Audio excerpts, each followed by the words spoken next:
Nah, TB itu banyak ya jenisnya berdasarkan lokasinya. Ada dua nih, ada TB paru dan TB di luar paru. Kira-kira gimana ya penanganannya? Nah, jadi penanganannya itu yang biasa digunakan pada penyakit TB, khususnya TB sensitif obat, ada 4 loh teman-teman, yaitu rifampicin, isoniazid, pyrazinamide, dan ethambutol.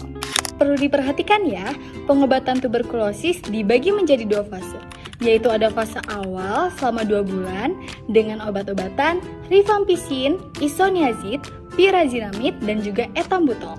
Lalu yang kedua, ada fase lanjutan selama 4 bulan dengan obat-obatan rifampicin dan juga isoniazid. Jadi, total pengobatannya itu ada 6 bulan. Dan diperhatikan ya dosis-dosisnya nih. Bener banget. Nah, jadi kira-kira teman-teman tahu gak sih gimana caranya mencegah tuberkulosis atau TB?